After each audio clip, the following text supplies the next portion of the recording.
What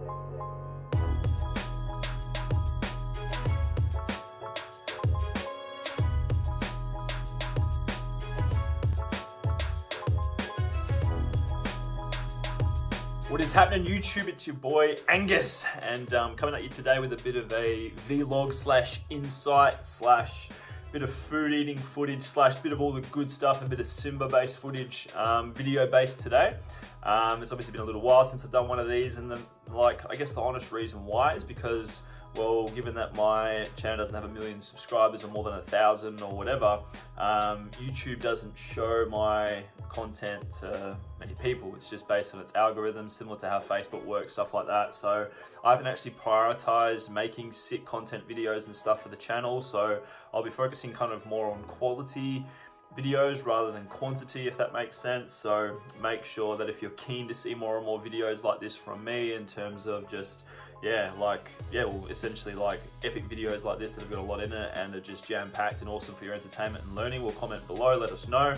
Otherwise, I'll be doing it here and there, maybe on like a bi-weekly schedule or something like that, because it does take a lot of time to edit and all that sort of shit. So yeah, I thought I'd just be real straight up. So what you're gonna be seeing here transpiring now is just some eating footage of me basically eating one of my favorite bulking meals at the moment, which is something that I have for lunch pretty much every single day. And it basically compromises of a whole bunch of rice, typically basmati, because it doesn't take as much time to cook.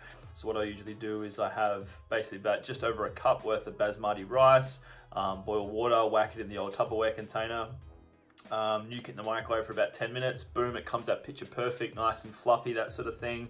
And then I add some margarine, usually some Flora or some Nutellix or stuff like that, to be able to give it a bit of buttery texture and get in some easy calories as well. Salt and pepper, chopped up red onion, and some parsley. And seriously, it tastes amazing. Really good way to be able to make your rice not taste like cardboard, basically.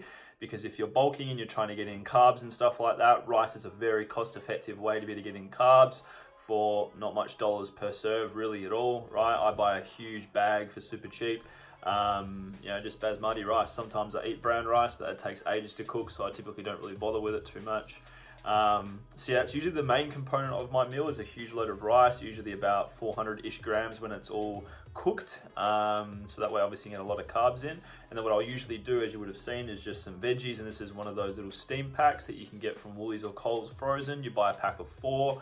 I think it's maybe a pack of 5 or 3.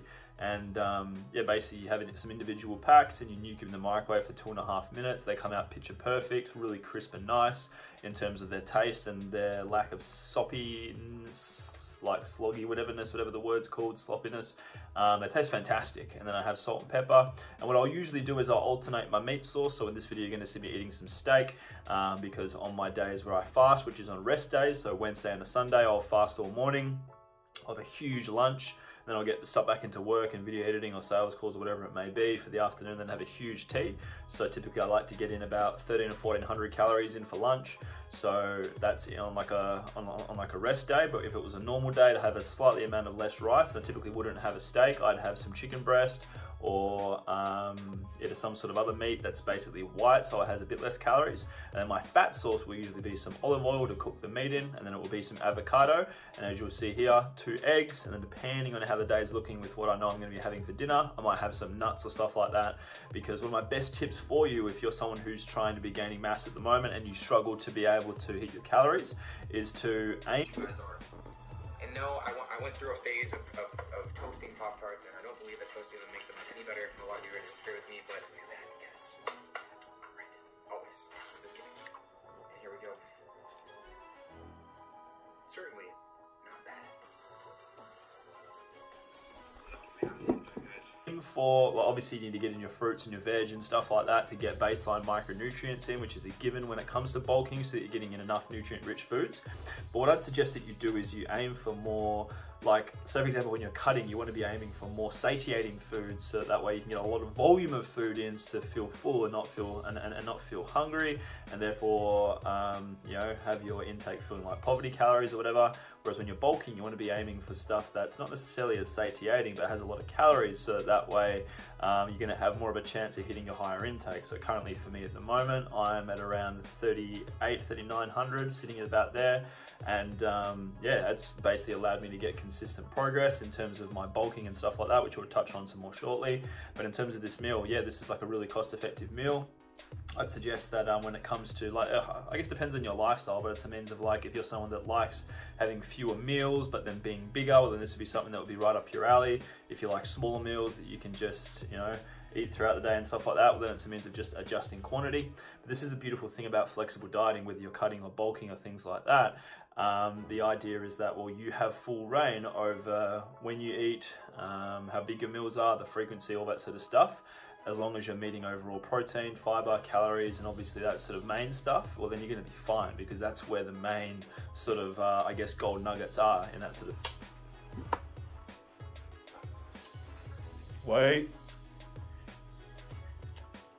boy. Give us your paw. Good boy, go. Perspective. So if you've been following me on social media, which is obviously in the links just below, you know, I'm quite open in terms of me posting and sharing about my experience with bulking and what I'm going through in terms of my own transformation, because I like to be transparent, so that way my followers and stuff like that can learn from my journey and be inspired by my progress and kind of learn a thing or two. And yeah, so I started the year off at about 75-ish kgs, sitting now at about 87. If I can get to about 88, ideally close to 90.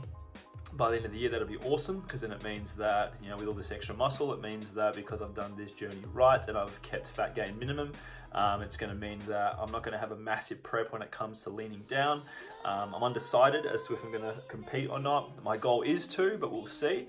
But I don't want to compete in bodybuilding again. I'm going to potentially try and compete in fitness or physique. We'll see how we go. And if I do go ahead with that, I'm going to have to get some mega posing practice, because I've never competed in those divisions before, so we'll see. And yeah, so what we're going to be going through now, not really posing, but more so just like when I do my Sunday, you know, sort of progress photos and stuff like that. Sometimes I like to do videos, so I'm just having some fun flexing here, you'll see. The reason why I do this is because, well, it's basically what I encourage all of my clients, which is to, like, what you don't track, you can't measure. So obviously you track with MyFitnessPal and stuff, which is great. So that way you can see what's in the food that you're eating and be aware consciously as to how much calories is in the stuff that you're choosing to eat.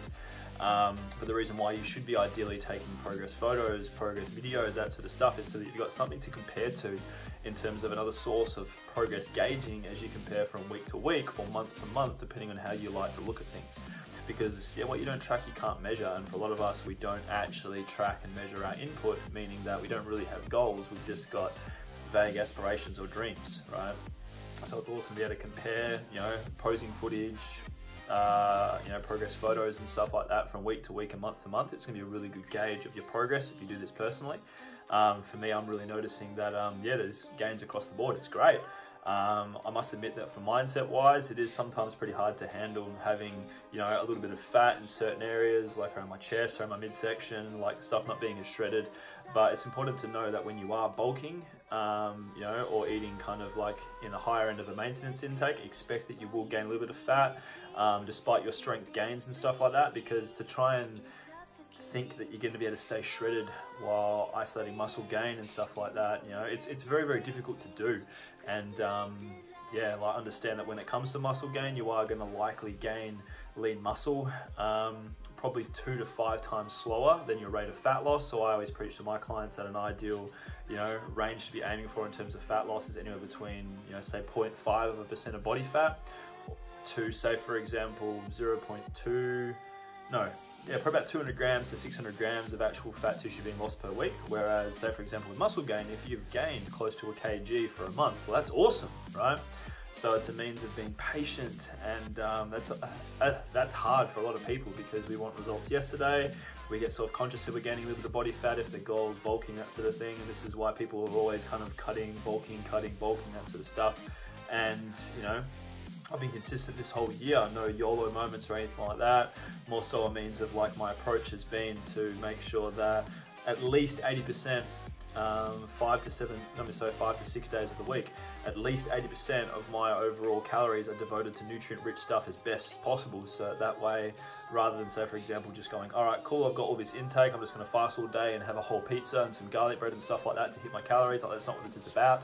In terms of flexible dieting, you want to get rid of that thinking that that's the goal, is to be able to just fast and do whatever you can possible to be able to devote as much as your calories to YOLO foods and that sort of stuff. Because yes, it's like that at the beginning because it's exciting that nothing is good or bad, but you quickly realize that if you do that every day, you're not going to feel very good and your performance is going to suffer in terms of how well you move weight in the gym, right? And how awesome your vitality is on a day-to-day and that sort of stuff. So this is about moderation, not deprivation, so that way, well, yes, you're in control of being able to have those, days where you are going to be going out for a feed with friends and stuff like that, or you are going to be having a big burger feed or just whatever it may be. Yes, it's okay to have those days here and there, but the idea is that, well, the more quality food you're eating, the better you're going to feel, the better you're going to be able to perform, the fuller you will feel, that sort of stuff. So keep that in mind. And yes, that's what I've really been noticing in my sort of progress. That's what's been testament to my lifts consistently progressing. So you're going to see here some training footage. What I've been focusing on is just every single, so I've been working out 5 days a week. So it's been Monday and Tuesday, Wednesday rest day. Then I have Thursday and Friday and Saturday as training days, and then rest day Sunday. So my structure has basically been compound lifts, 5 to 6 sets or so in terms of the start of every workout, and then accessory or isolation based exercises that have been chosen either singularly or in a superset manner that are basically geared towards helping improve my main lifts so that they get stronger and so that I'm moving more weight or overall volume in terms of comparing workout to workout and week to week to be able to get consistent progress. Because especially if your goal is bulking, but it also still applies if your goal is fat loss, is that you need to be training to be able to maintain all the existing muscle mass so that, well, the amount of muscle that you have is the worst case scenario, and then obviously the amount of calories you're consuming will dictate your body composition externally, right? So that's how I've been structuring my training. It's been going awesome. Currently I'm at about 180 for singles when it comes to squats, which I've never been at before. When it comes to deadlifts, I'm at about 205 for singles. Bench press, it's all right, sitting at about 110 to 120 depending on how my shoulders are feeling. Overhead press is increasing. Everything's kind of basically going really, really well, and I'm enjoying training, which is fantastic because my mindset is that it's just me versus me. The numbers that I was at previously in terms of the last week compared to this week, and then just rocking up as the best version of me with awesome tunes that I'm utilizing to be able to make sure that I can improve from week to week. And I've been having a lot of fun filming tutorial videos for my clients and stuff like that, so that way they've got an awesome insight into being able to do certain exercises safely and that sort of thing. Because I've been so diligent with my recovery efforts and stuff like that, I've been using an osteo on the side, doing lots of stretching and that sort of stuff. I even did True Grit recently, which is a great obstacle course event here in Perth, Western Australia recently. That was pretty sick.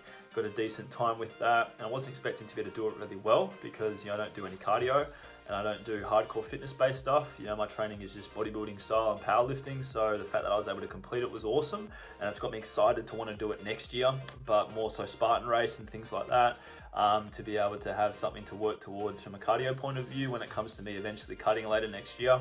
But so it's all going to be going really solid, and I hope you've had some takeaways from hearing some insight into my bulking journey. If you aren't following me on social media, I'd encourage you to check out the links below. And if you're not subscribed to the channel yet, please, I encourage you to make sure that you subscribe, turn on bell notifications, so that way you're at least notified if and when I do pop up a video.